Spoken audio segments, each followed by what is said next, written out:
Hi everyone, welcome to my channel Design with Ruzbe. Continuing with CSWA practice problems, today we'll work on question 4.6. Let's take a look at this question.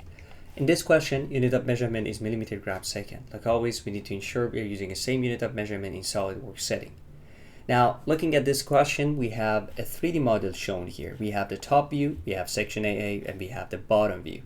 My focus is going to be on the top view first. I'm going to make a geometry like the top view, then I'm going to use extruded boss feature to make it like a 3D model. Then I'm going to add this top section, the rectangular part. And finally, I'm going to focus on a bottom view to make this cutout in the geometry.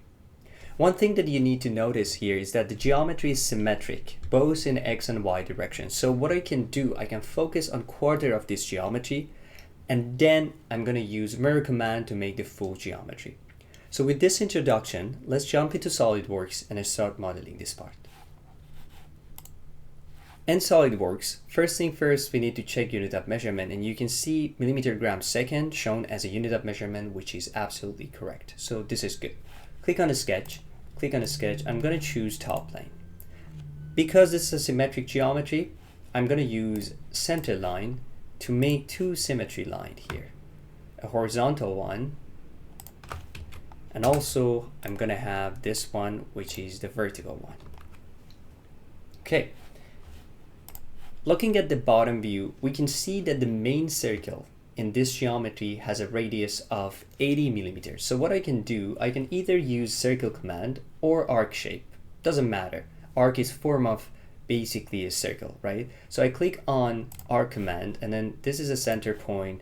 I'm gonna make something like this, 90 degree. And the radius should be 80. Next, we need to have a hole or a small circle on the corner of the geometry. So I click on circle command, and then here I'm going to make a circle. According to the bottom view, the diameter of this circle should be 13 millimeter. They're not showing R, so my interpretation is that that's not a radius, it's 13 millimeter. They're showing 13 millimeter typical, so my interpretation is that that's a diameter. So click on the smart dimension and choose 13 millimeter for this. Also, looking at the top view, you can see the distance between the center point of this circle and the center point of the geometry should be 65 millimeter in both directions. So this is going to be 65 and 65. Also, we need another arc surrounding this circle. So I can click on circle command and make a second circle. Looking at the bottom view, you can see that the radius of this circle is 25 millimeter. Click on the smart dimension, and then this diameter should be 50. And we need two lines to connect this circle to the main geometry. So click on line command, and then here, this is one line, and this is going to be the second one. Okay. These two lines should be similar, right? Because we have a symmetric geometry. So click on the first line, click on the second line, and then from the relations here, choose equal.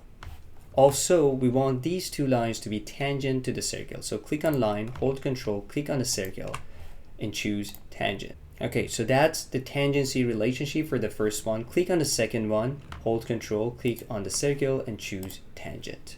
Also, looking at the top view, you can see that the angle between these two lines should be 60 degrees. So click on a smart dimension, and this should be 60. Awesome. So now we have the geometry made here. Click on line command to close this geometry as well. So I go to center and go to bottom. Let's clean up this geometry. Click on trim entities and remove excess line. This line, this line, this one, this one, this one, and this one. So basically, we remove excess line. Okay, so now if you look at the top view, you can also see that we need another circle, another hole in the center of the geometry. So click on circle command, and then here I'm going to make a circle. The diameter of this circle should be 23 millimeters. So this should be 23. Also, the distance between the circle, center point of the circle, and horizontal and vertical line should be 22 millimeters. So let's click on it, and this is also 22 millimeter. Awesome. So now we have the geometry made here. Let's click on feature, click on extruded bus, change the direction, and the thickness of this part should be 20 millimeter. Look at the section AA, you can see the thickness of this part. So this should be 20 millimeter. Awesome. So now we have this geometry. Okay, so now we have this part of the geometry made. As I mentioned, this is a symmetric geometry, so all we need to do is simply using a mirror command to make the full geometry. So to do this, from feature, click on mirror, and then here for the first face, I'm going to choose this face. For the second one, I'm going to choose this. And for feature to mirror, click on drop down menu and choose bus extrude. And you can see the preview. Click on OK, and that's it. Awesome. Now, looking at the top view in the question, you can see that we need a fillet radius for corners of this geometry, and the radius should be 12 millimeters. So from feature, I click on fillet and I'm going to choose 12 millimeters. So that's 12. And then I'm going to choose this one, here, in all corners basically. So total number of 8. And that's a fillet radius that we want. Click on OK, and that's it. So that's a geometry. Awesome. Now let's focus on the top view and make the rectangle. Click on a sketch, and click on top surface.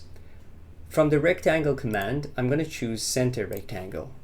Put the center here and then make this rectangle. The distance between the outer edges should be 100 millimeters. So this to this should be 100. And same, bottom and the top one should be 100.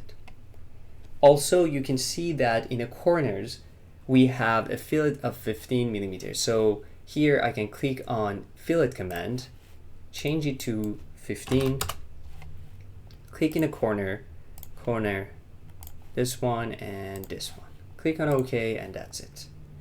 Now, looking at section AA, you can see the thickness of this part. The thickness of this section should be 6 millimeters.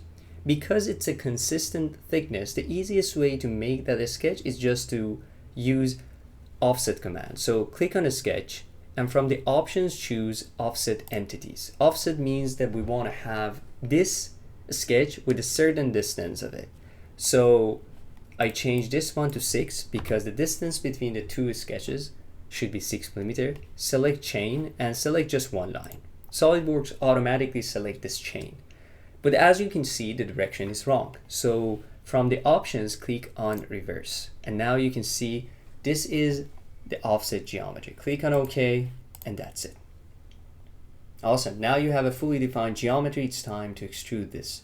So click on feature, click on extrude bus, and the height of this geometry according to section AA should be 25 millimeters. So this is 25. Click on OK, and that's it. Final step is to focus on a bottom surface. If you look at the bottom surface, you can see a ring shape, a cutout which looks like a ring. So what I can do, I can rotate the part, click on a sketch, and choose this. Here, I need two circles. Click on the circle command, and then this is the first one, this is the second one. Click on a smart dimension, and this is going to be 105 millimeter. And the diameter of the second one is 145 millimeter. Now, in order to make this cutout, we can use extrude cut feature, but the question is, what's the depth? If you look at section AA, you can see the depth of this part. The depth should be 3 millimeter. So click on OK, click on feature, extrude cut, and the depth should be 3 millimeter. Awesome. So that's the cutout that we want to have. Now, if you look at the bottom view, you can clearly see exactly the same shape that we want to see. And if I change it and you look at the front view, again, same geometry as you can see in the question. Okay, now it's time to check the total volume and make sure this is absolutely correct. Let's go back to the question and check the total volume.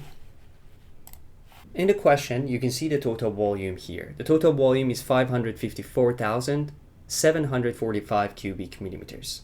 Let's go back to the model that we have and check the total volume in SolidWorks model. In SolidWorks, in order to check the total volume, you can click on Evaluate and then Match Properties. And here you can see the total volume. The total volume that I have here is 551,486 cubic millimeters. Definitely this answer is not same as what we have in a question. So there are two possibilities here. One is that we made a mistake, or two is that the answer that we have in a question is wrong. And we've seen some example that the question is not really complete or the answer is wrong. So what's the best way to know and make sure that we are not making a mistake?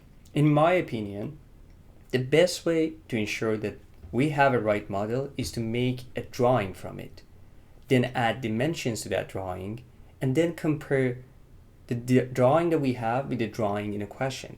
If every single dimension is same as every single dimension in a question, then our model is absolutely correct, right? So that's my preference. Let's make a drawing from this model and check every single dimensions we have.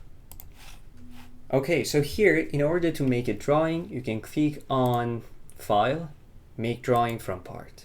And then here, SolidWorks asks you to choose a template. This is not really important. I choose A1, let's say. And here you're asked to import the geometry. Let's import the top view. Okay, so now I have the model here. This is the top view. So what we can do, we can start adding dimension from left to right. Before that, let me add a layer here to change the color. I want a black color. And then let me just quickly click on Document Properties, Annotation, and change the font size because that's also important. I change it to 12 because I want you to see the numbers properly. Okay. Now let's add dimensions. Click on Smart Dimension, and then here first I start with this. You can see that the radius that we have here is 15 millimeter. That's a correct radius. Then this circle. The diameter of this circle is 23 millimeter. That's perfectly matching what we have in the drawing. The fillet radius in the corners, let's click on it, 12 millimeter, that's correct. Let's add a center point to this geometry, and now the distance between the circle and the center point is 65 millimeter. That's correct, that's what we want to have. Distance between this sidewall and the center point is 50, that's also correct. Distance between this hole and the center point is 22, that's also correct. The angle between these two lines should be 60 degrees, that's correct. Also, the angle between this line and this should be 75, and you can see that's 75. Distance from the top edge to the bottom edge should be 100 millimeter, and you can see it's 100 millimeter.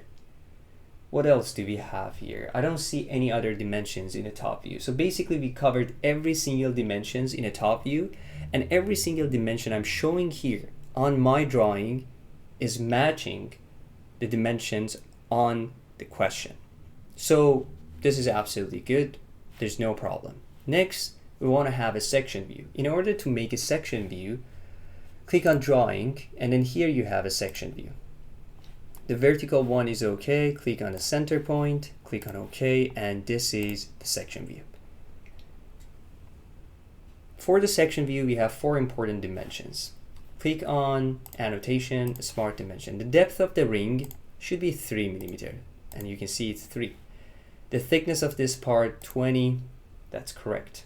The thickness of this wall should be 6 millimeter, you can see it's 6. What else we have here? The height of this wall is 25, yes, that's correct, it's 25. Okay, so every single dimensions that we have here is also correct. Awesome, so no problem with section AA. Last step is to see the bottom view. And in order to make that bottom view, click on drawing, and then here I'm going to choose projected view. Click on section AA and then go to the right, and this is the bottom view. Now here in the bottom view we have 5 important dimensions. So click on annotation, click on the smart dimension. The first one is this one. The radius is 80, that's correct. The radius of this circle should be 25, that's correct. Radius of inner circle here should be 105, that's right. And this one should be 145, that's also correct. And finally, the radius of this circle should be, the diameter should be 13, and you can see the diameter is 13. So all 5 dimensions in a bottom view is also same as the dimensions that we have in the question. Okay, so what's the conclusion of this? The conclusion is that I made a model, I made a drawing from my model, I added dimensions to the drawing, and every single dimension you see in this drawing is matching relevant dimension in the question. This means that basically my model, the model that I developed here, is exactly the same as the model in the question. So the answer that we found is absolutely correct. It's just that most probably the answer in the questionnaire is wrong. So I hope this clarifies everything. You need to trust yourself, and if you think your modeling is correct, then simply just make a drawing from it. Okay, awesome. I think that's it for today. I hope you enjoyed this video. If you have any question or feedback, please leave comments down below, especially if you found that I made a mistake somewhere or you have comment about this approach. Please feel free to share that in the comment with me. Thanks again for watching. My name is Roosevelt. Hope to see you again soon in the next videos.